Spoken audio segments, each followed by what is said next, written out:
குலசேகர ஆழ்வார். சேர மன்னன் திடவிருதனுக்கு மகனாக கொள்ளி நகரில் பிரபாவ வருடம் மாசி மாதம் புனர்பூச நட்சத்திரத்தில் பிறந்தார். இவர் பெருமாளின் கௌஸ்துபமணியின் அம்சமாக பிறந்தார். குலசேகர ஆழ்வார் மிகுந்த படைபலம் மிக்கவராகவும் சிறந்த போர் வீரராகவும் திகழ்ந்தார். எதிரிகளை புறமுதுகிட்டு ஓடச் செய்து தன் ஆட்சியை விரிவுபடுத்தி மிகவும் சிறப்பாக ஆட்சி செய்தார். சிறந்த படைத்தலைவனாக இருந்த போதிலும் பெருமாள் மீதும் ராமபிரான் மீதும் அதிகமான பக்தி கொண்டவராக இருந்தார். அதனாலேயே இவரை குலசேகர பெருமான் என்று அழைத்தனர். இவர் தன் ஓய்வு நேரங்களில் ராமாயண உபன்யாசம் கேட்டு மகிழ்வதை வழக்கமாக கொண்டிருந்தார். அப்போது ஒரு நாள் சீதையை சிறைப்பிடித்துச் சென்ற ராவணனை எதிர்த்து ராமர் படைகளை திரட்டும் நிகழ்வை மிகவும் சுவாரஸ்யமாக கூறிக்கொண்டிருந்தார் உபன்யாசகர். குலசேகர ஆழ்வார் தன் நிலை மறந்து ராமபிரானுக்கு உடனே உதவியாக வேண்டுமே என தன் படைகளை திரட்டிக் கொண்டு புறப்பட்டு விட்டார். யார் தடுத்தும் நிற்காமல் தன் படையுடன் லங்கையை நோக்கி புறப்பட்டு விட்டார். உபன்யாசகர் குலசேகர ஆழ்வாரின் உள்ளம் உணர்ந்து அவரிடம் ராமபிரான் ஒருவராகவே ராவணனை வீழ்த்தியதை எடுத்து கூறி பட்டாபிஷேக சர்க்கம் வரை அவருக்கு எடுத்துரைத்தார். அதன் பின்னரே அரசன் சமாதானம் அடைந்து திரும்பி வந்தார். குலசேகர ஆழ்வாரின் பக்தி பெருமாள் மீது நாளுக்கு நாள் அதிகரிக்க தொடங்கியது.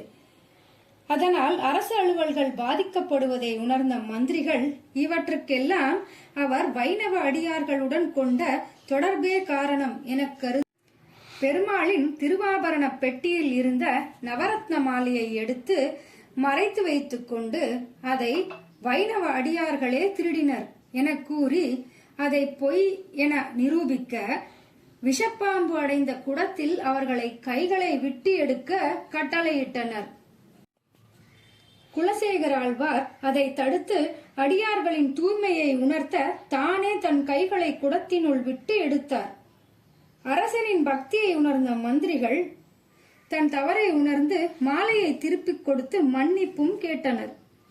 பெருமாளின் அடியவர்களை மதிக்காத ஊரில் வாழ விரும்பாமல் அரசன் தன் மகனுக்கு பட்டம் சூட்டிவிட்டு அடியார்கள் புடைசூழ திருவரங்கம் சென்று அரங்கநாதனுக்கே தொண்டு செய்து தன் வாழ்நாளை கழிக்க துவங்கினார். இவர் பெருமாள் திருமொழி என்ற திவ்ய பிரபந்தத்தையும் பாடி அருளினார். இவர் திருப்பதி பெருமாள் மீது அளவு கடந்த பக்தி கொண்டவராக திகழ்ந்தார். இவர் தன் பாசுரத்தில் செடியாய வல்வினைகள் தீர்க்கும் திருமாலே நெடியோனே வேங்கடவா நின் கோவில் வாசலிலே அடியாரும் வானவரும் அரம்பையரும் கிடந்தியங்கும் படியாய் கிடந்து உன் பவளவாய்க் காண்பேனே என பாடினார். எப்பேற்பட்ட பக்தி! வினை தீர்க்கும் வேங்கடவா, உன்னை தரிசிக்க வரும் அடியார்களும் பக்தர்கள் பாதம் படும் உனது கோவில் படியில் கல்லாக இருந்து என்றும் உன் பவளவாய் அழகை பார்த்து கொண்டே இருக்க வேண்டும் என பெருமாளிடம் அவர் வேண்ட பெருமாளும் அந்த வேண்டுதலை நிறைவேற்றினார்.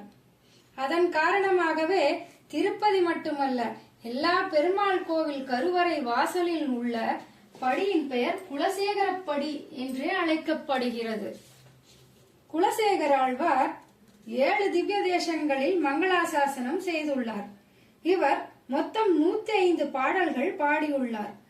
இவர் பெருமாளை பூமாலையாகவும் பாமாலையாலும் பூஜை செய்து திருநெல்வேலி மன்னார் கோவில் சென்று பெருமானை தரிசித்து நிற்கும் போது வைகுண்ட பதவி அடைந்தார்.